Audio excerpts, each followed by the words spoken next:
A lonely widow shared her umbrella with a stranger, never knowing he was the love of her life. The thought seemed almost laughable to Eleanor now as she stood beneath the pewter-gray sky, raindrops drumming against the black canopy above her head. How many times had she walked this same path alone, counting her solitary footsteps, never imagining that sharing an umbrella with a drenched stranger would irreversibly alter the course of her carefully ordered life. The rain had been falling for 3 days straight, matching Eleanor's mood perfectly. April in Boston always brought unpredictable weather, but this spring had been particularly cruel, relentless downpours that mirrored the steady stream of grief that had become her constant companion over the past 2 years. 2 years, 1 month, and 12 days to be exact. Not that she was counting anymore. At least that's what she told herself each morning as she traced her fingers across Richard's side of the bed. Still made, still empty, still cold. Eleanor Waters had perfected the art of existing without truly living. At 57, she maintained the impeccable townhouse they had shared for 30 years, kept her silver-streaked chestnut hair neatly trimmed, and continued her part-time work cataloging rare books at the university library. Her colleagues described her as holding up remarkably well.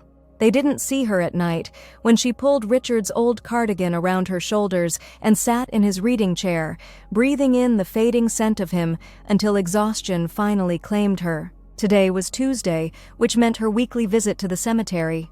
Rain or shine, Eleanor never missed these appointments with her husband. She carried fresh flowers and one-sided conversations across the manicured grounds, finding strange comfort in the quiet ritual. The florist had been sympathetic when Eleanor arrived, soaking wet despite her umbrella. "Blue hydrangeas today, Mrs. Waters. You're braving quite the storm for these." They were his favorite. Eleanor replied simply, her voice soft but certain. She didn't add that today was their anniversary. 32 years would have been pearl, according to the traditional gift chart they'd faithfully followed throughout their marriage. The pearl earrings she'd already purchased months before his diagnosis still sat in her dresser drawer, wrapped in silver paper that would never be opened. The wind picked up as Eleanor left the flower shop, nearly turning her umbrella inside out. She tightened her grip on the wooden handle, clutching the hydrangeas against her chest with her free arm. The cemetery was still 4 blocks away. On sunny days, the walk cleared her mind. Today, it felt like a pilgrimage through purgatory. She was so focused on the slick sidewalk beneath her sensible boots that she nearly collided with the figure huddled in the recessed doorway of the shuttered bookshop at the corner. The man, tall, perhaps in his early 60s, pressed himself against the door as she approached, trying to claim what little shelter the shallow alcove provided. His gray hair was plastered to his forehead, his navy coat darkened nearly black with rain. Most striking, though, were his eyes, a startling blue that reminded Eleanor of summer skies she'd stopped noticing. "I'm sorry," she murmured automatically, stepping to the side. The man shook his head. "My fault entirely." His voice carried a slight accent she couldn't immediately place. "I should know better than to venture out without proper equipment." He gestured vaguely at the torrential downpour. Eleanor nodded politely and prepared to continue her journey when a sudden gust of wind sent a sheet of rain sideways, drenching the stranger further. He closed his eyes briefly, resignation etched across his weathered face. Something stirred within Eleanor, a feeling so foreign she almost didn't recognize it. Empathy. Not the distant acknowledgement of another's hardship that she'd mastered in her grief, but a genuine connection to this man's discomfort. Before she could analyze her actions, Eleanor shifted her umbrella slightly. "Where are you headed?" she asked, her voice nearly lost in the drumming rain. The man looked up, surprise evident in those summer sky eyes. "The bus stop on Marlborough. But please don't trouble yourself. I've survived worse than a little New England rain." "Marlborough is on my way," Eleanor heard herself saying, though it absolutely wasn't. The cemetery lay in the opposite direction. "We might as well share." For a moment, the stranger seemed about to refuse. Then another gust bent the trees lining the street, and he nodded gratefully. "That's extraordinarily kind." "Thank you." He stepped carefully under her umbrella, maintaining a respectful distance despite the limited shelter the canopy provided. He was taller than Eleanor had initially thought, forcing her to raise her arm slightly to accommodate him. "I'm Thomas," he said as they began walking. "Thomas Harrington. Eleanor Waters." They fell into step together, navigating the rain-slicked sidewalk in a silence that felt surprisingly comfortable. Eleanor couldn't remember the last time she'd been this close to someone who wasn't a relative or colleague. The nearness of a stranger, the subtle scent of cedar and coffee, the careful way he modulated his pace to match hers, felt both foreign and oddly familiar. "Beautiful flowers," Thomas remarked after they'd walked nearly a block. Eleanor's grip tightened on the hydrangeas. "Thank you." Something in her tone must have signaled that further conversation on the subject wasn't welcome, because Thomas simply nodded and returned his gaze to the path ahead. By the time they reached Marlborough Street, the rain had lessened slightly, though the heavy clouds promised more to come. Eleanor spotted the bus shelter, a solitary figure already waiting beneath its protective overhang. "This is me," Thomas said, stopping at the corner. "I can't thank you enough, Mrs. Waters.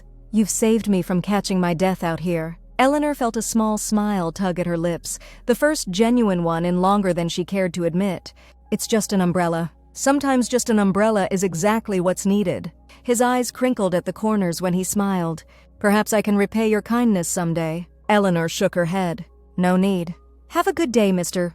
Harrington. And you as well." He hesitated, then added, "I hope whoever receives those lovely flowers appreciates the bearer as much as the blooms." Before Eleanor could respond, Thomas stepped away toward the bus shelter, raising a hand in farewell. She stood watching him for a moment, feeling strangely bereft as the distance between them grew. The cemetery would be muddy now, the paths between the graves treacherous with puddles and slick grass. Eleanor looked down at the hydrangeas in her arms, their blue petals vibrant against the gray landscape. For the first time in 2 years, 1 month, and 12 days, she considered breaking her ritual. Behind her, the number 43 bus pulled up to the stop. Without quite understanding why, Eleanor turned and hurried back toward Thomas, who stood in line to board. "Mr. Harrington?" she called, slightly breathless from her sudden movement. He turned, eyebrows raised in question. "Do you like coffee?" The words tumbled out before she could reconsider. A slow smile spread across his face, reaching all the way to those summer sky eyes. "Very much so, Mrs. Waters. There's a cafe around the corner. Dry. Warm." Eleanor felt heat rise to her cheeks, embarrassment mingling with an emotion she hadn't experienced in years. Hope. "I thought perhaps—" "I'd be delighted," Thomas said, stepping out of the line as the bus doors opened. "Lead the way." Eleanor adjusted her grip on the umbrella to better shelter them both as they walked toward the cafe. The hydrangeas would keep another hour. Richard, she thought with a pang that was equal parts guilt and revelation, would understand. The Lighthouse Cafe occupied the corner of Marlborough and Berkeley, its windows fogged with condensation from the warmth inside. A bell jingled overhead as Eleanor and Thomas entered, shaking raindrops from their coats and collapsing the umbrella. "I haven't been here in years," Eleanor admitted as they claimed a small table near the window. She arranged the hydrangeas carefully on an empty chair, their blue petals incongruously bright against the cafe's subdued decor. Thomas unwound a gray scarf from his neck, revealing a precisely knotted tie beneath his damp sweater. "I discovered it just last week." "The scones are exceptional." A waitress approached, her smile genuine as she handed them laminated menus. "Nasty day out there. What can I get you folks?" "Coffee, please," they said in unison, then exchanged surprised glances. "2 coffees," the waitress confirmed. "Anything to eat?" "A blueberry scone," Thomas said, then looked at Eleanor questioningly. She shook her head. "Just coffee for me, thank you." As the waitress departed, silence settled between them, not the comfortable quiet of their shared walk, but something more tentative. Eleanor found herself studying the raindrops racing down the window pane rather than meeting Thomas's gaze. "I've interrupted your plans," he said finally, his voice gentle with understanding.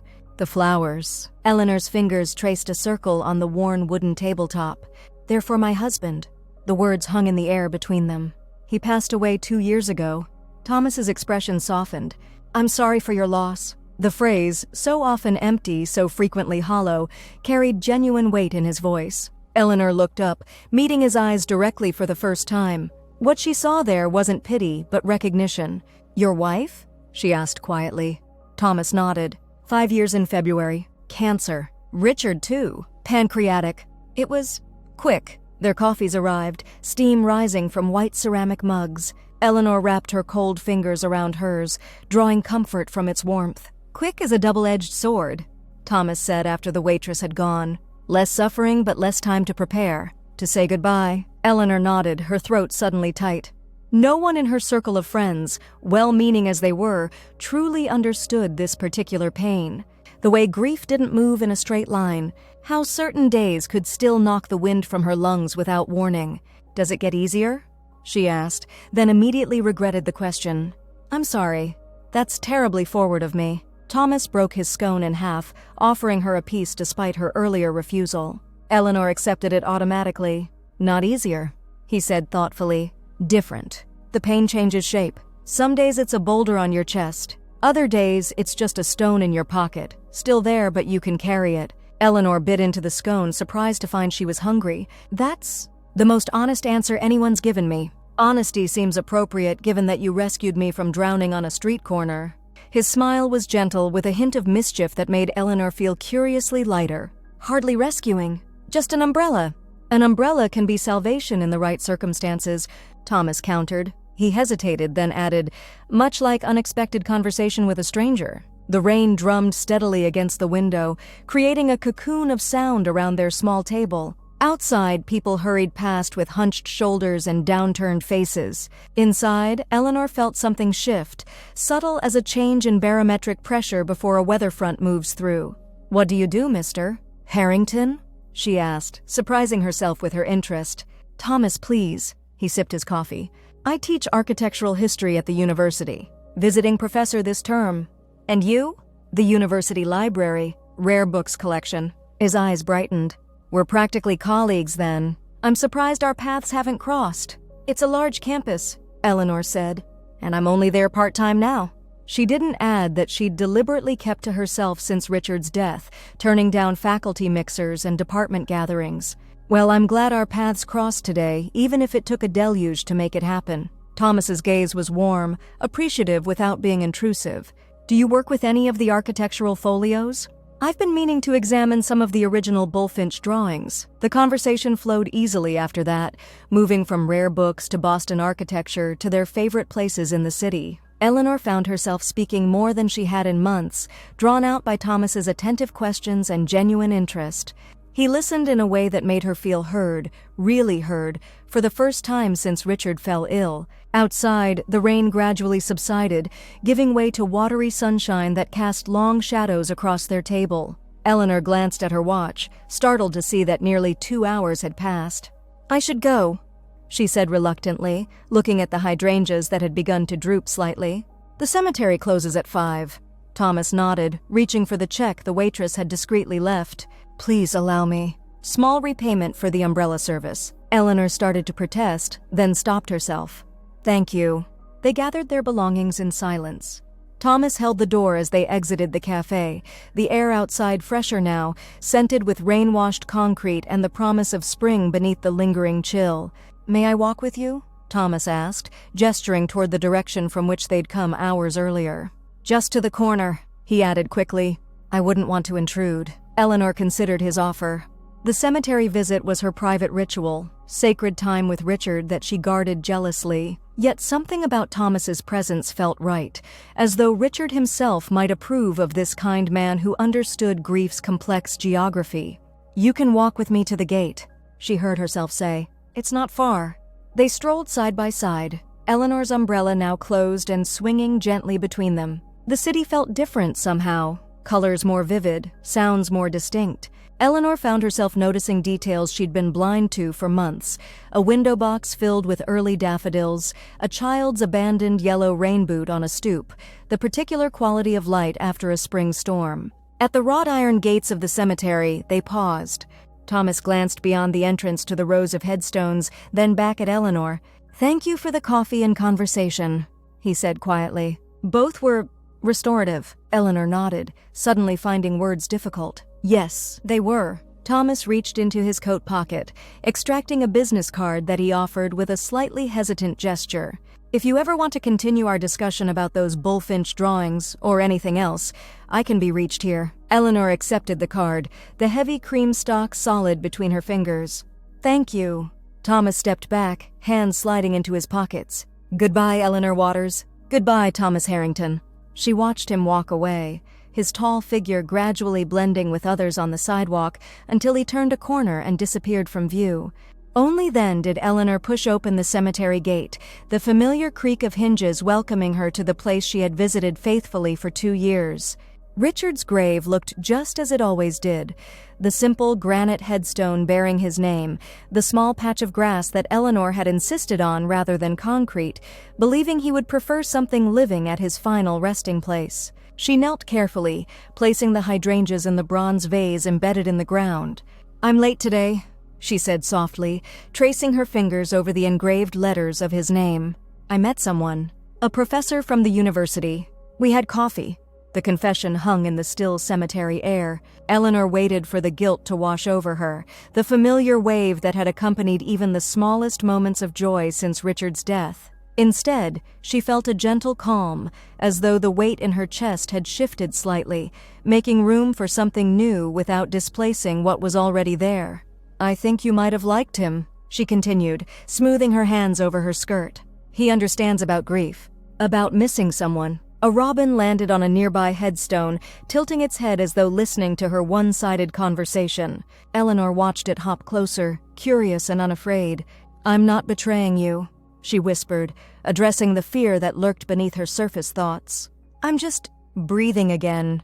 The robin chirped once, then took flight, disappearing into the budding branches of a nearby maple. Eleanor stood slowly, her knees protesting the damp ground. Thomas's business card rested in her coat pocket, its edges pressing against her hip like a reminder of possibilities she hadn't considered in 2 years, 1 month, and 12 days. "I'll see you next Tuesday," she promised Richard, her hand resting briefly on the cool stone before she turned to leave.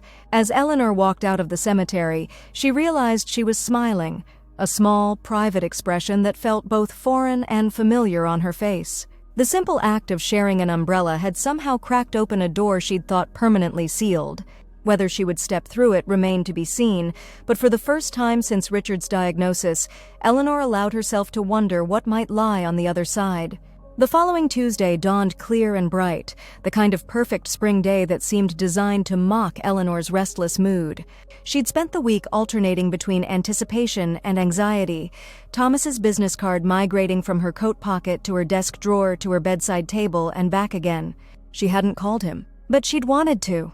The thought both thrilled and terrified her as she selected a bunch of white lilies for Richard's grave. White had been his favorite color. "Not a color at all," he used to tease, but the presence of all colors together. Eleanor had always loved that about him, the way he found poetry in ordinary things. The cemetery paths were dry today, making her journey to Richard's grave easier than the previous week. Eleanor knelt and arranged the lilies carefully, removing the wilted hydrangeas from her last visit. "Hello, love," she said, settling onto the small folding stool she carried in her tote bag on fair weather days. "It's beautiful today. You would have suggested a picnic in the public garden." Speaking to Richard had become second nature, though Eleanor sometimes wondered if anyone passing by thought her slightly mad, a woman in her late 50s conversing with a granite stone. If they did, she didn't care. These one-sided conversations were her lifeline in the months after his death. Today, however, the words came haltingly. Eleanor found herself glancing at the cemetery gate more than once, half expecting to see Thomas's tall figure approaching. The realization that she was distracted during her time with Richard brought a fresh wave of guilt. "I'm sorry," she whispered, tracing the engraved date on the headstone. "I'm not fully present today." A gentle breeze stirred the lilies, carrying the scent of freshly mown grass and distant flowering trees. Eleanor closed her eyes, trying to center herself in this moment, in this sacred ritual that had sustained her through 25 months of grief. "I keep thinking about him," she admitted finally. "The professor, Thomas. I keep wondering what you would think. If you would give me permission to..." "To what?" Eleanor shook her head. "To have coffee? To feel momentarily alive in someone else's company?" The silence that answered her questions was familiar, yet today it felt insufficient. Eleanor opened her eyes, studying the granite that represented but could never contain the man she had loved for more than 3 decades. "You always said you wanted me to be happy," she continued. "But I never imagined happiness without you in it. I still don't know if it's possible." Eleanor sat in silence for several more minutes, listening to the distant sounds of the city beyond the cemetery walls. Finally, she stood, brushing grass from her skirt. Same time next week, she promised, touching the stone one last time before turning to leave. As Eleanor approached the cemetery gate, she spotted a familiar figure waiting on the sidewalk outside. Thomas stood with his hands in his pockets, gazing thoughtfully at a row of cherry trees beginning to bloom along the wrought iron fence. He wasn't looking for her, she realized. He was simply admiring the trees. Her footsteps faltered. She could exit through the south gate instead, avoiding this unexpected encounter. Yet even as the thought formed, Eleanor found herself continuing forward, drawn by something she couldn't quite name. The hinges of the main gate creaked as she pushed it open, causing Thomas to turn. Surprise registered on his face, followed quickly by a warm smile that reached his eyes. "Eleanor," he said, her name sounding different in his voice than it did from anyone else. What a pleasant coincidence. Was it, though? Eleanor wondered. The cemetery wasn't on the way to anywhere in particular. "Are you visiting someone?" she asked, nodding toward the graves behind her. Thomas hesitated, then shook his head. "No, I was actually hoping I might see you." His honesty was disarming. "I've walked past at this hour twice since last week, remembering you mentioned Tuesday visits." "Oh." Eleanor wasn't sure whether to be flattered or concerned by this admission. Reading her expression, Thomas hurried to explain. "I realize that sounds rather stalkerish. I should have simply called the library. Or not attempted to find you at all." He ran a hand through his silver hair, looking suddenly unsure. "I apologize. I'll leave you to your day." He turned to go, and Eleanor felt a sudden pang at the thought of watching him walk away again. "Thomas, wait." Her voice came out stronger than she expected. "Would you like to take a walk? The gardens are lovely this time of year." The relief in his expression was almost comical. "I would like that very much." They fell into step together, heading toward the public garden just 2 blocks away. The awkwardness that had momentarily surfaced dissolved as they walked, replaced by the same comfortable rhythm they'd established during their umbrella-sharing adventure. "I've been thinking about our conversation," Thomas said as they entered the garden's wrought iron gates, "about the architectural folios in the library's collection." Eleanor smiled, recognizing the neutral topic for what it was, a safe harbor in potentially emotional waters. "Have you?" "Indeed. I was hoping you might be willing to show me the bullfinch drawings sometime. For my research, of course." His eyes twinkled with gentle humor. "For your research," Eleanor echoed, finding herself charmed by his transparent attempt at creating a reason to see her again. "I suppose that could be arranged. Thursday afternoons I'm usually cataloging in the special collections room." "Thursday afternoons?" Thomas repeated, as though committing it to memory. "Excellent." They strolled past beds of tulips standing at attention in orderly rows of red and yellow. The path curved around the lagoon where the famous swan boats would soon be operating for the tourist season. For now, the water reflected only clouds and budding trees. "May I ask you something, Eleanor?" Thomas's tone had shifted, growing more serious. She nodded, though a flicker of apprehension passed through her. "Do you feel guilty about this?" He gestured between them. "About enjoying a simple walk with someone who isn't your husband?" The question was so direct, so perfectly aligned with her own internal struggle, that Eleanor nearly stumbled. Thomas steadied her with a light touch to her elbow, then immediately released her. "Yes," she admitted, the single word carrying the weight of months of conflicted emotions. "Sometimes? Not always. Less today than yesterday." She glanced at him. "Do you?" "Every day to varying degrees," he said, his gaze fixed on the path ahead. "Charlotte and I were married for 28 years. The habit of belonging to someone doesn't disappear, even when they do." The bench they approached overlooked the lagoon, positioned to catch the afternoon sun. By unspoken agreement, they sat, maintaining a respectful distance between them. "I spoke to Richard about you today," Eleanor said, surprising herself with the confession.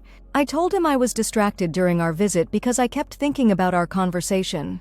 Thomas turned slightly toward her. "What do you think he would say if he could respond?" Eleanor considered the question, watching a pair of mallards glide across the water's surface. "He would tell me to stop feeling guilty about being alive when he isn't." Charlotte would say the same. Thomas's smile held a hint of sadness. She was pragmatic that way. "One foot in front of the other, Tommy," she'd say. "That's how we get through." "Tommy?" Eleanor raised an eyebrow, momentarily distracted by this glimpse of intimacy. Thomas chuckled. "Only she ever called me that. Everyone else got Thomas or occasionally Tom, but Charlotte insisted on Tommy from our first date to our last day." "Tell me about her," Eleanor said softly, and he did.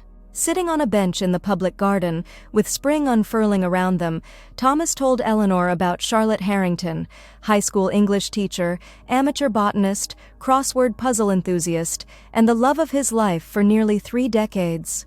He described her laugh, unexpected and braying in a way that always startled strangers, her passion for mystery novels, the more obscure the better, and her uncanny ability to remember birthdays without the aid of calendars or reminders. "She sounds wonderful," Eleanor said when he finally fell silent. "She was." Thomas turned the gold band on his left ring finger, a gesture Eleanor recognized from her own habit with Richard's wedding ring, which now hung on a chain beneath her blouse. "Extraordinary in ordinary ways. Like your Richard, I imagine." Eleanor nodded, feeling strangely seen. He was an accountant. Not exactly a glamorous profession, but he found beauty in balanced books the way some people find it in art or music. "Order from chaos," he called it. "A valuable perspective," Thomas said, "particularly in a disordered world." They sat in comfortable silence for several minutes, watching the play of light on water as clouds drifted overhead. Eleanor felt a curious lightness, as though sharing memories of Richard with someone who truly understood had lifted a burden she hadn't realized she'd been carrying. "I should get back to campus," Thomas said eventually, glancing at his watch. "I have a faculty meeting at 4. Eleanor nodded, suddenly shy again. "Of course." They walked together to the garden's entrance, where their paths would naturally diverge. Thomas toward the university, Eleanor toward her townhouse in the opposite direction. "Thursday afternoon, then?" Thomas confirmed, his expression hopeful. "For the bullfinch drawings?" "Thursday," Eleanor agreed. 2 o'clock in the special collections room. "You'll need to sign in at the main desk first." Thomas smiled. "I'll count the hours." As they parted ways, Eleanor felt a curious sensation, like the first green shoot pushing through soil after a long winter. Not happiness exactly, but perhaps its precursor, possibility. The special collections room of the university library occupied the entire west wing of the 3rd floor, its tall windows offering views of the campus quadrangle below. Eleanor loved this space, the hushed reverence it inspired, the gentle gleam of leather bindings, the faint scent of paper and preservation materials that hung in the air. On Thursday afternoon, she arrived early to prepare the materials Thomas had requested, carefully extracting the bullfinch folios from their acid-free storage containers and arranging them on the large viewing table near the windows. Her hands moved with practiced efficiency, but her mind wandered repeatedly to their upcoming meeting. Eleanor had changed her outfit 3 times that morning, a fact that both amused and mortified her. She'd finally settled on a sage green cardigan over a cream blouse with her favorite pearl earrings, not Richard's final gift, still unwrapped in her drawer, but an earlier pair he'd given her on their 20th anniversary. "You're being ridiculous," she muttered to herself as she adjusted the reading lamp to the optimal angle. "This is a professional consultation." Yet the flutter in her stomach suggested otherwise. At precisely 2 o'clock, the special collections door opened. Thomas entered, pausing to speak with the student assistant at the security desk before scanning the room.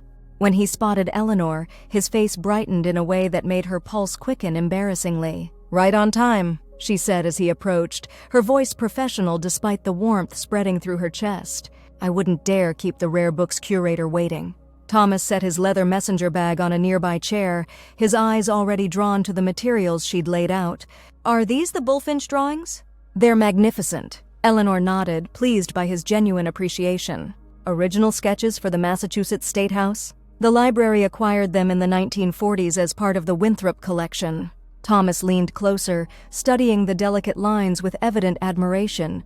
"Look at the precision in these dome details. Remarkable for the period." For the next hour, they moved through the folios together, heads bent close over particularly interesting drawings, voices hushed in the quiet room. Eleanor found herself enjoying Thomas's expertise, the way he contextualizing Bullfinch's work within the architectural movements of the era, pointing out details she'd never noticed despite having handled these materials dozens of times. "Are you familiar with his work on University Hall at Harvard?" Thomas asked, carefully turning a page to reveal a street elevation drawing. Eleanor shook her head. "Only peripherally. My specialty is literary manuscripts rather than architectural drawings. The proportions are similar to these State House sketches," he explained, his finger hovering just above the paper, careful not to touch the fragile surface. "But he used a different stone. The effect in morning light is quite extraordinary." "You'll have to show me sometime," Eleanor said without thinking, then felt heat rise to her cheeks at the implied future meeting. Thomas glanced up, his eyes crinkling at the corners. "I'd like that very much." The moment stretched between them, filled with unspoken possibilities. Eleanor was acutely aware of their proximity, the clean scent of his aftershave, the careful way he held himself slightly apart from her despite their shared focus on the drawings. Finally, she stepped back, creating a more professional distance. "There are additional Bullfinch materials in the university archives if you're interested. I could make an introduction to the archivist." "That would be very helpful, thank you." Thomas straightened, his manner shifting to match her more formal tone. "I appreciate your expertise, Eleanor. These folios are even more impressive than I'd hoped." As they carefully repacked the drawings, the student assistant approached with a message slip. "Dr. Waters? Dean Hargrove's office called.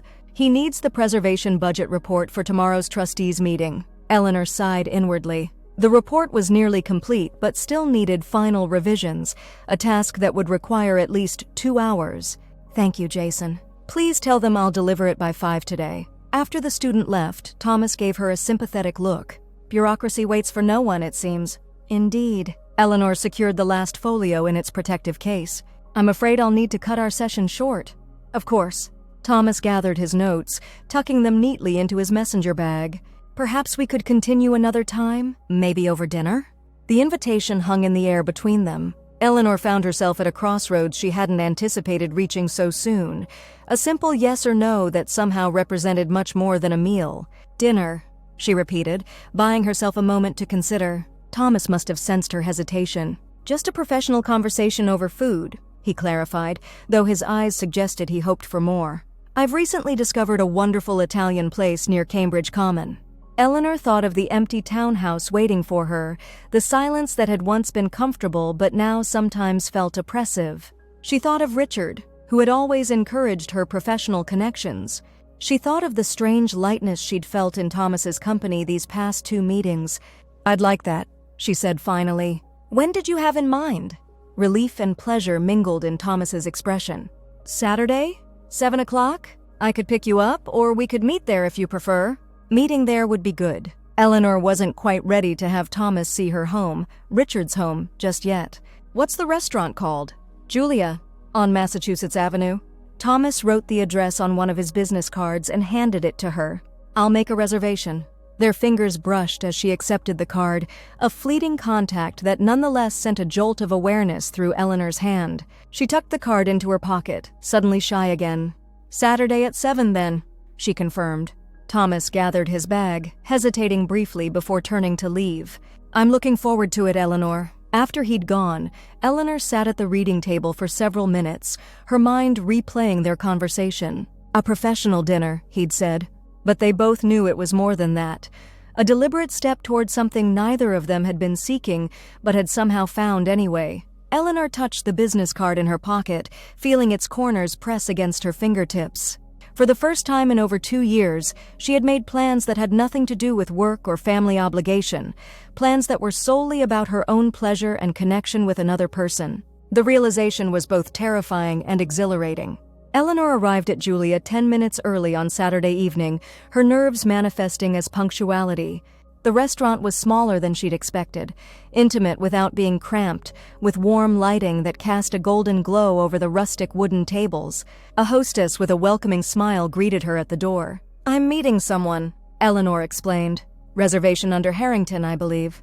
"Of course. Professor Harrington called to say he's running about 5 minutes late. Would you like to be seated or wait at the bar?" Eleanor hesitated. "I'll wait here, thank you."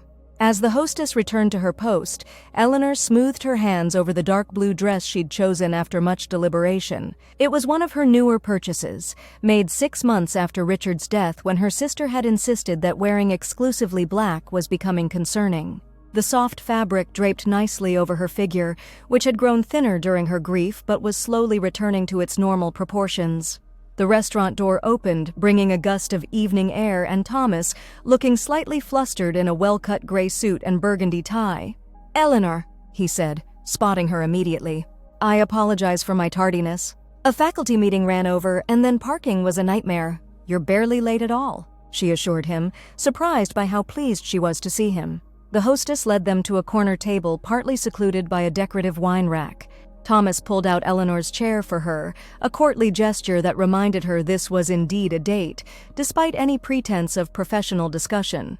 "This is lovely," Eleanor said, taking in the restaurant's warm ambiance. "I discovered it quite by accident," Thomas explained as they settled in. "I was wandering after a particularly tedious department meeting, and the aroma of garlic and basil lured me inside. Best accidental discovery of my time in Boston." A server approached with menus and the wine list, which Thomas accepted with a nod. "Would you care for wine?" he asked Eleanor. "They have an excellent selection of Italian reds." Eleanor nodded, realizing she felt more at ease than she'd anticipated. "Red would be nice." Thomas consulted briefly with the server, selecting a Montepulciano that arrived promptly in elegant stemware. The ritual of tasting and approving the wine gave Eleanor a moment to gather her thoughts, to remind herself that this was simply dinner with a colleague who happened to understand her particular circumstances. "To unexpected meetings?" Thomas said, raising his glass once the server had departed. Eleanor touched her glass to his. "And umbrellas in rainstorms." The wine was rich and warming, its complex flavor opening on her palate in a way that reminded Eleanor how many simple pleasures she'd denied herself these past years. Food had become mere sustenance after Richard's death, wine an occasional obligation at family gatherings. Tonight she found herself savoring both. Their conversation flowed easily as they shared a starter of burrata with heirloom tomatoes, then moved to handmade pasta dishes that the server described in loving detail. Thomas told stories of his early career, of architectural pilgrimages to Italy and France, of the book he was currently writing on adaptive reuse of historic buildings. "And what drew you to rare books?" he asked as their main courses arrived. "Was it always your passion?" Eleanor twirled pasta around her fork, considering. "Not initially. I started in general library sciences. Richard's job brought us to Boston, and the university position was available." She took a small bite, appreciating the perfect balance of garlic and herbs. "But once I started working with the collections, I fell in love with the physicality of old books, the bindings, the paper, the marginalia left by readers centuries ago." Thomas nodded, his expression attentive. "The human connection across time." "Exactly." Eleanor felt a familiar enthusiasm warm her voice. "Every book carries not just the author's intent, but traces of everyone who's ever held it, read it, loved it. Like architectural spaces," Thomas said, "buildings remember their inhabitants, not just in the obvious wear patterns and adaptations, but in some ineffable quality that remains." "Yes." Eleanor was struck by the parallel she'd never considered. "I suppose that's why I've stayed in our townhouse despite my sister's insistence that it's too much house for one person. It still carries traces of Richard." Thomas's expression softened with understanding. "Charlotte and I renovated 3 historic homes together over the years. After she died, I couldn't bear to remain in the last one. Too many unfinished projects we'd planned together." He sipped his wine thoughtfully. "Instead, I've taken to these visiting professorships. Boston is my 3rd city in 5 years. Does it help? Moving frequently?" "Sometimes," he admitted, "though I'm beginning to tire of temporary arrangements." The implication hung between them, that at some point moving on meant staying still again, rebuilding rather than merely surviving. Eleanor found herself wondering what it might be like to create something new from the fragments grief had left behind. Their dessert, a shared panna cotta with fresh berries, arrived with tiny cups of espresso. Eleanor watched as Thomas added a precise half-teaspoon of sugar to his cup, the methodical movement revealing a man of specific habits. "May I ask you something, Thomas?" He looked up, eyebrows raised in question. "Of course." "Why did you wait by the cemetery that day?" "The real reason." Thomas set down his spoon, considering her question with the seriousness it deserved. "Because our conversation over coffee stayed with me," he said finally. "Because in 30 minutes of sharing an umbrella with a stranger, I felt more connection than I had in 5 years of grieving alone." He met her gaze directly. "And because I wanted to see if that connection was real or merely a product of rain and happenstance." His honesty disarmed her. Eleanor had expected a more careful answer, something that maintained the polite fiction of professional interest. Instead, Thomas had offered the unvarnished truth, leaving himself vulnerable in a way that invited her to do the same. "And was it?" she asked quietly. "Real?" Thomas's eyes held hers. "I believe it was." "Don't you?" Eleanor nodded, unable to deny the evidence of the past few hours, the easy conversation, the shared understanding, the way her heart had lightened in his company. Yes, the simple admission felt momentous, as though she'd stepped over some invisible threshold. Thomas reached across the table, his hand stopping just short of hers in a gesture that asked permission. Eleanor hesitated only briefly before bridging the distance, allowing her fingers to rest lightly against his. The contact was electric, not in the dramatic way of romance novels, but in the quiet shock of physical connection after so long without meaningful touch. "I'm not looking to replace Charlotte," Thomas said softly. "Just as I know you're not looking to replace Richard." "No," Eleanor agreed. "That wouldn't be possible even if we wanted to. But perhaps there's room in life for new chapters?" His thumb brushed gently across her knuckles, the gesture tentative yet hopeful. Eleanor thought of Richard, not as the ghost that haunted her empty house, but as the man who had loved her enough to want her happiness above all else. What would he think of this moment, of Thomas's gentle question and her own trembling response? "I think," she said carefully, "that I would like to find out." Thomas's smile was like sunrise after the longest night, gradual, warming, full of promise. "So would I, Eleanor. So would I." The weeks that followed unfolded like the pages of a book Eleanor hadn't realized she'd been waiting to read. She and Thomas established a pattern, Thursday afternoons in the special collections room, legitimately examining architectural folios, though with increasingly frequent digressions into personal conversation, Saturday dinners at various restaurants they took turns selecting, and Tuesday walks after Eleanor's cemetery visits. The last had been Thomas's suggestion, offered with characteristic sensitivity.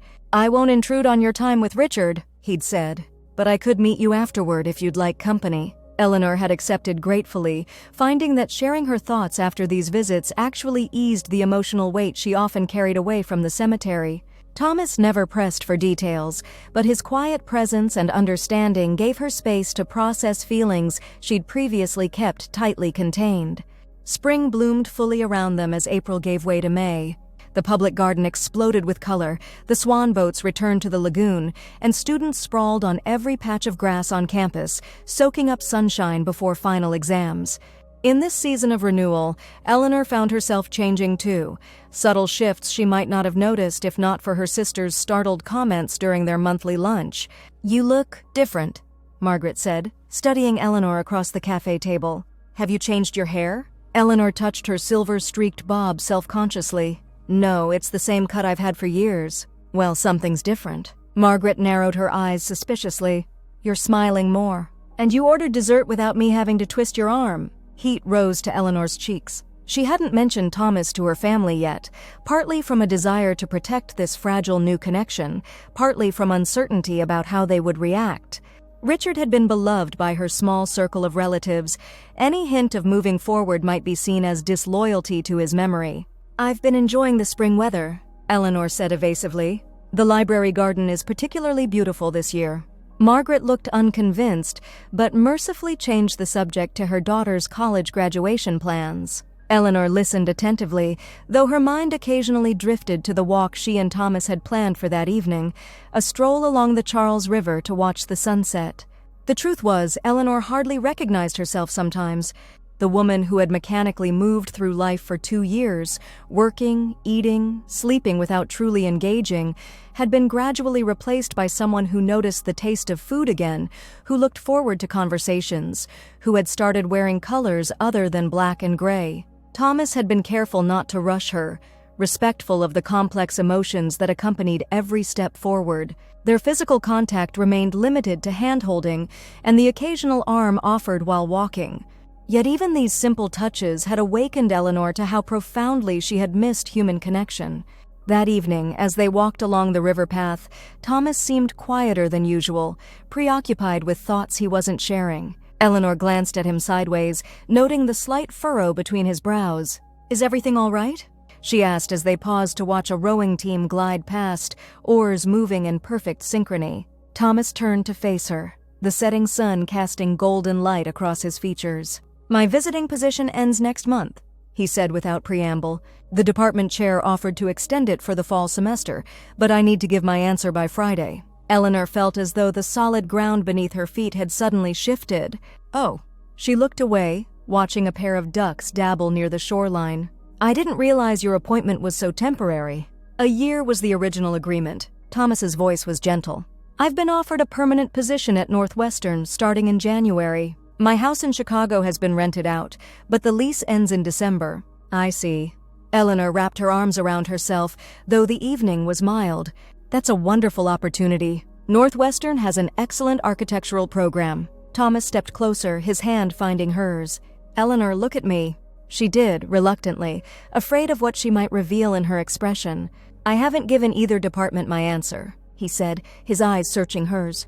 "Because the decision isn't just about academic positions anymore." Eleanor's heart beat faster. "What do you mean?" "I mean that meeting you has changed my calculations entirely." His fingers tightened around hers. "These past weeks I've felt more alive, more present, than I have since Charlotte died. The thought of returning to Chicago alone holds little appeal." "Thomas, I'm not asking for promises," he continued quickly.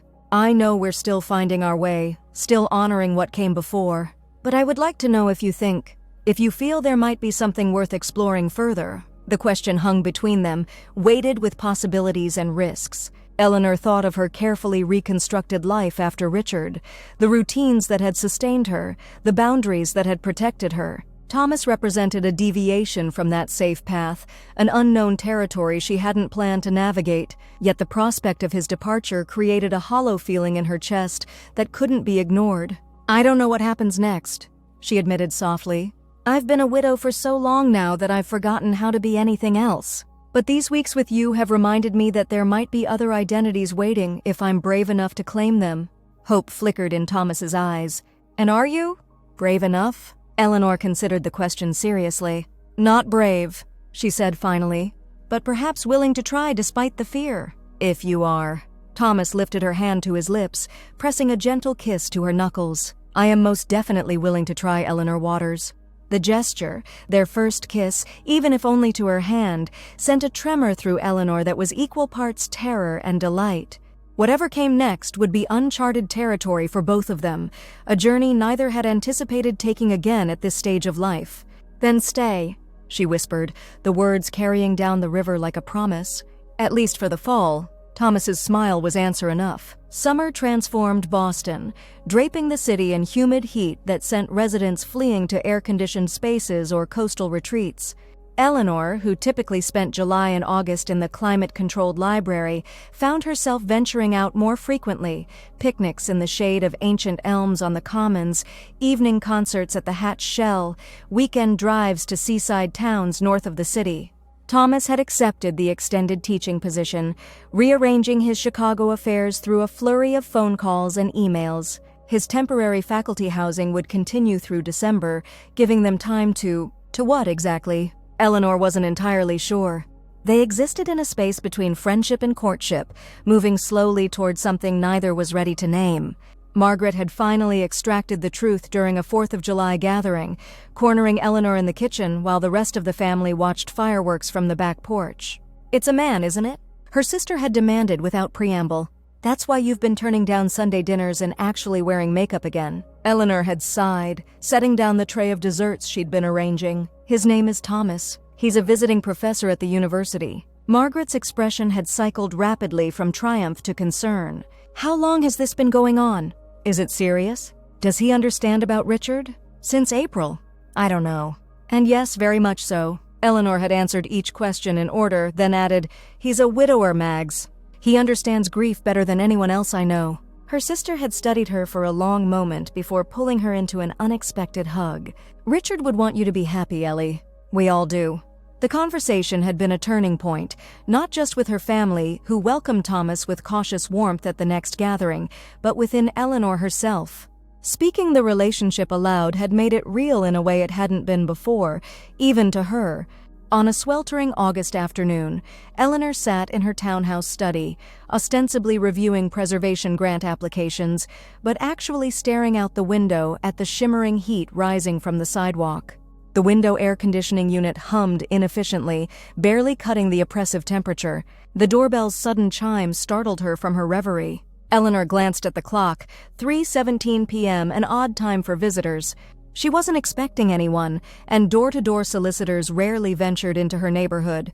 When she opened the door, Thomas stood on her stoop, his silver hair damp at the temples from the heat. He carried a small cooler in one hand and a paper bag in the other. "Thomas!" Eleanor exclaimed, surprised. They had planned to meet for dinner later that evening. "Is everything all right?" "Everything's fine," he assured her, though something in his expression suggested otherwise. "I just thought, it's too hot to be indoors alone. I brought reinforcements." He lifted the cooler slightly. "Homemade lemonade and sandwiches from that deli you like on Charles Street." Eleanor stepped back, opening the door wider. "Come in. Though I should warn you, the air conditioning is fighting a losing battle in here." It was the first time Thomas had been inside her home. Eleanor watched nervously as he took in the entryway with its carefully preserved Victorian details.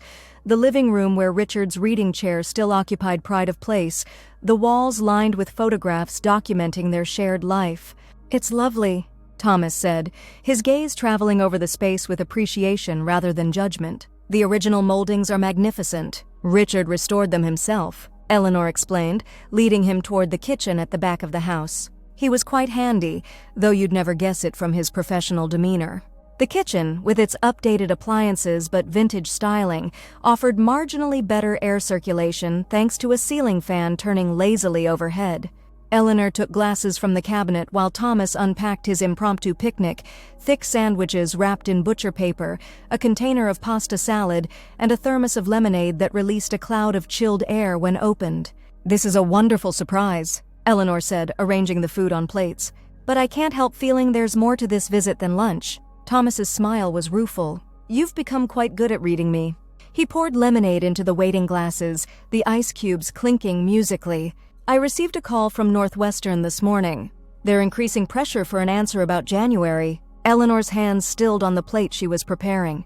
"I see. I've been putting them off, but the department chair made it clear they have other candidates if I'm not interested."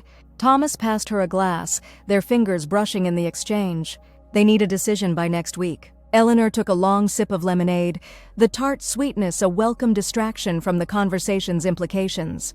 6 months ago, Thomas's potential departure would have been disappointing but manageable, a pleasant interlude coming to its natural conclusion. Now, the thought created an ache in her chest that couldn't be easily dismissed. "What are you thinking?" she asked quietly, setting her glass on the counter. Thomas ran a hand through his hair, a gesture she'd come to recognize as a sign of internal conflict. "I'm thinking that academic positions like this don't come along often, especially at my age." He met her gaze directly. "But I'm also thinking that what we've found together is even rarer." The words hung in the humid air between them. Eleanor felt her heart beating against her ribs like a bird seeking escape. "Thomas, I'm not asking you to uproot your life," he said quickly. "You have your work, your home, your family here. I understand that completely." "Then what are you asking?" Eleanor's voice was barely above a whisper. Thomas set his glass down and moved closer, taking both her hands in his. "I'm asking if you would consider a different arrangement. One where I accept the position but return to Boston whenever possible. Where we explore what might be possible between us without geographic constraints. A long-distance relationship," Eleanor said, naming the unspoken suggestion. "For now?" Thomas nodded. "With frequent visits, regular calls? And perhaps if things continue to evolve between us, we could discuss more permanent solutions in the future." The proposal was both more and less than Eleanor had feared. Not an ending, but not the straightforward continuation they'd been enjoying either. She looked down at their joined hands, his larger ones enveloping hers with a warmth that had nothing to do with the summer heat. "I've never done this before," she admitted. "Even when Richard and I were dating, we were never separated for more than a few weeks." "Neither have I," Thomas said. "But I believe it could work. If we both want it to." That was the central question, wasn't it? Did she want this enough to endure separation, to step even further from the safe harbor of widowhood into the uncharted waters of a new relationship, one with no guarantees? Eleanor looked up into Thomas's face, the face that had become beloved to her over these months of cautious steps toward each other. She thought of their walks, their conversations, the way his presence had gradually reawakened parts of herself she'd thought permanently dormant. "I would like to try," she said finally, the words feeling momentous despite their simplicity. "If you'll be patient with me, this is all still new territory." Relief and joy transformed Thomas's expression. I have an abundance of patience, Eleanor, and motivation to make this work.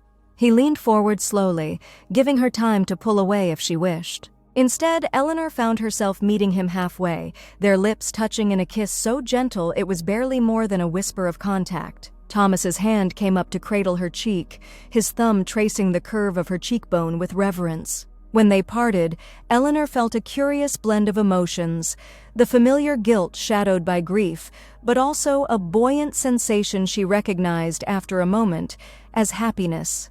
Not the uncomplicated joy of her youth, but something more nuanced, happiness with awareness of its fragility, its preciousness. "The sandwiches are getting warm," she said, a touch of shyness coloring her voice. Thomas smiled, understanding her need for a moment to regain equilibrium. "We can't have that. Shall we eat in here, or is there a cooler spot in the house?" Eleanor considered. "The back garden might be best. There's shade from the maple tree at this hour."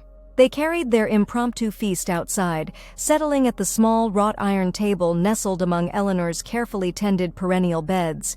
Richard had loved this garden, spending weekend mornings pruning and weeding while Eleanor brought him coffee and read aloud from whatever novel she was enjoying.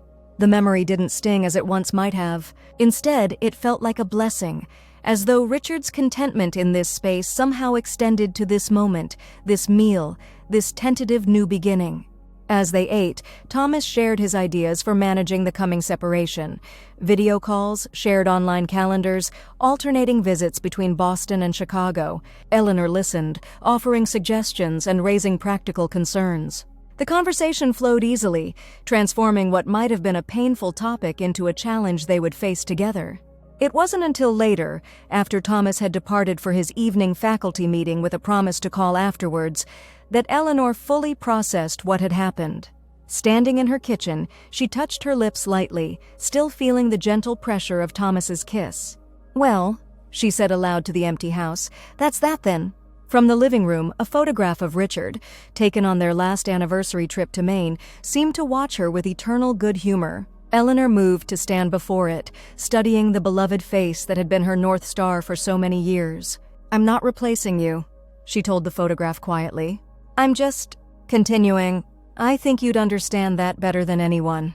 No miraculous sign appeared, no ghostly whisper of approval or sudden shaft of meaningful sunlight. Just the familiar silence of her home, now containing the memory of Thomas's presence alongside the echo of Richard's absence. Eleanor placed the photograph back on the mantel, adjusting it slightly before turning away. For the first time in nearly 3 years, she found herself looking forward to tomorrow not merely with resignation, but with genuine anticipation. Autumn painted Boston in crimson and gold, transforming the city into a postcard-perfect tableau of New England charm. Eleanor had always loved this season, the crisp air, the academic energy of returning students, the way the evening light turned golden as the days shortened. This year, autumn brought change on multiple fronts. Thomas accepted the Northwestern position but negotiated a delayed start date of February rather than January, giving them additional time together before the separation. Eleanor, in a move that surprised even herself, applied for and received a sabbatical for the spring semester to work on a book about preservation techniques for illuminated manuscripts, a project she'd proposed years ago but had abandoned after Richard's diagnosis. "We'll both be starting new chapters simultaneously," Thomas observed when she told him about the sabbatical. They sat in her garden, now vibrant with late-blooming asters and chrysanthemums, sharing coffee on a Sunday morning that had become their weekly ritual. "It seems fitting," Eleanor agreed, watching a chickadee dart among the crabapple branches overhead. "Though I admit I'm nervous about the book. It's been years since I've done serious academic writing." "You'll be brilliant," Thomas said with such conviction that Eleanor found herself believing it. "And perhaps you might find time to visit Chicago during your research. The Newberry Library has an exceptional collection of medieval manuscripts." Eleanor smiled at his transparent attempt to ensure their paths would cross during their separation. "I believe that could be arranged. For scholarly purposes, of course." "Of course," Thomas agreed, his eyes crinkling with humor. "Purely academic interest." Their relationship had deepened in the weeks since Thomas's unexpected visit and their first kiss. Physical intimacy had progressed slowly, each step deliberate and discussed. Holding hands leading to embraces, brief kisses evolving into longer ones. They were, Eleanor thought, like teenagers in reverse, approaching physical connection with the caution of experience rather than the recklessness of youth.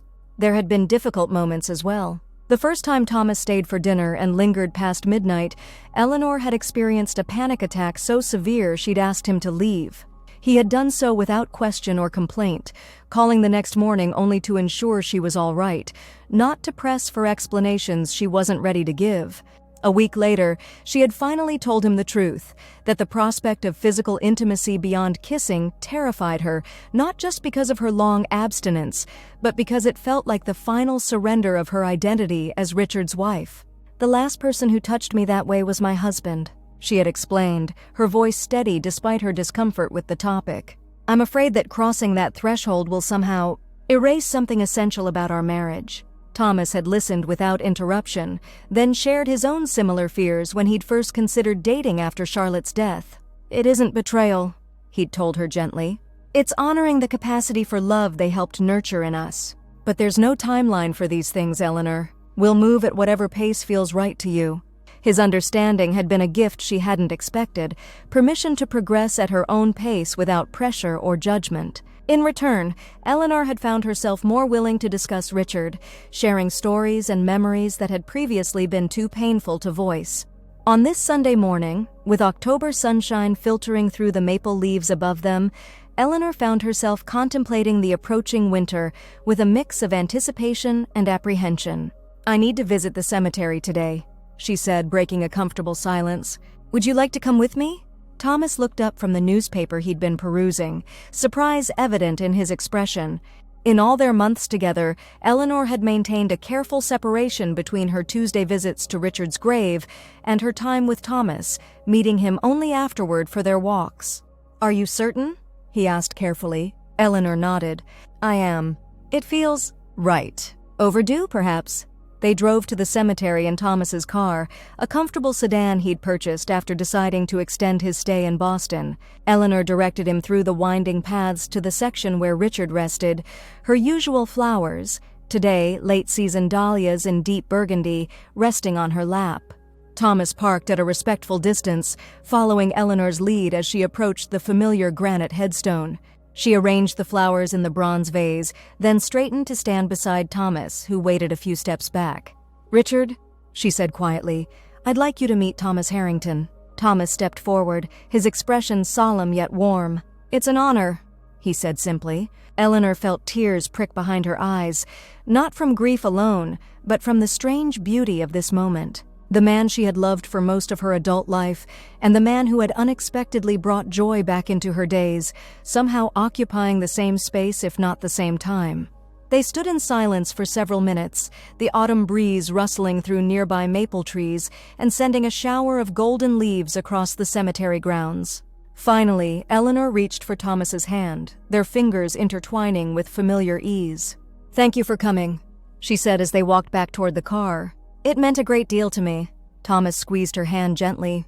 "Thank you for including me." That evening, after a quiet dinner at Thomas's faculty apartment, Eleanor made a decision she'd been contemplating for weeks. When Thomas kissed her goodnight at the door, she placed a hand on his chest to stop him from pulling away.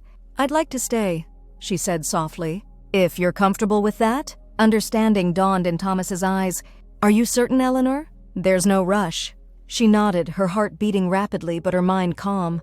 "I'm certain. About this with you now." What followed was a revelation, not the passionate abandon of youthful romance, but something more profound. They moved together with the deliberate tenderness of those who understood love's fragility and preciousness, each touch an affirmation of present joy rather than an attempt to recapture past connections. Afterward, lying in Thomas's arms as moonlight spilled across unfamiliar bedsheets, Eleanor felt a sense of peace she hadn't anticipated. The guilt and grief that had shadowed her for so long hadn't disappeared entirely, but they had shifted, making room for new emotions she was only beginning to name. "What are you thinking?" Thomas asked, his fingers tracing gentle patterns on her shoulder. Eleanor considered the question. "I'm thinking that I never expected to feel this way again," she said honestly. "And that I'm grateful. For the umbrella, for the rain, for you." Thomas pressed a kiss to her forehead. "As am I, Eleanor. As am I." Winter descended on Boston with characteristic ferocity, bitter cold, swirling snow, and wind that cut through the heaviest coats. Eleanor found herself grateful for the warmth of her townhouse, but even more for the warmth of the relationship that had become the center of her life. Thomas had gradually accumulated belongings at her home: a toothbrush, then a change of clothes, eventually an entire drawer and half the closet in the guest bedroom. They hadn't formally discussed cohabitation, maintaining the fiction of separate residences, even as they spent most nights together. The approach of February, and Thomas's departure for Chicago, hung over them like a shadow, rarely discussed directly but always present in their awareness. Eleanor threw herself into preparations for her sabbatical, organizing research materials and corresponding with the Newberry Library about access to their manuscript collections. "I've been thinking," Thomas said one evening in late January. They sat in Eleanor's living room, a fire crackling in the hearth as snow fell steadily outside the bay windows.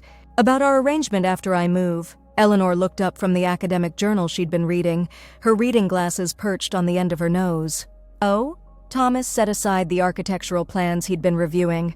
"What if you came with me? Just for the first few weeks?" He added quickly, "To help me settle in. You could begin your research at the Newberry and we could ease into the separation rather than making it so abrupt." The idea was tempting. Eleanor had been dreading the moment of Thomas's departure with an intensity that sometimes frightened her. Yet there were practical concerns as well. "What about your housing situation? Won't the university provide something temporary?" Thomas nodded. "They've arranged a furnished faculty apartment until I find something more permanent. It's smaller than my place here, but adequate for two." Eleanor removed her reading glasses, setting them and the journal on the side table. "It's an intriguing proposition." "But?" Thomas prompted, hearing the hesitation in her voice. "But I'm concerned about what it might mean," Eleanor admitted. "Moving in together, even temporarily, feels like a significant step." Thomas moved from his armchair to join her on the sofa, taking her hand in his. "It is. But Eleanor, we've been essentially living together for months now." The only difference would be the location. He was right, of course. Their careful maintenance of separate residences had become more formality than reality. Still, Eleanor felt a flutter of anxiety at the prospect of leaving Boston, leaving Richard's grave, her home, the familiar routines that had sustained her through grief. "May I think about it?" she asked. "Of course." Thomas lifted her hand to his lips, pressing a kiss to her palm, a gesture that never failed to send warmth spreading through her. "Take all the time you need."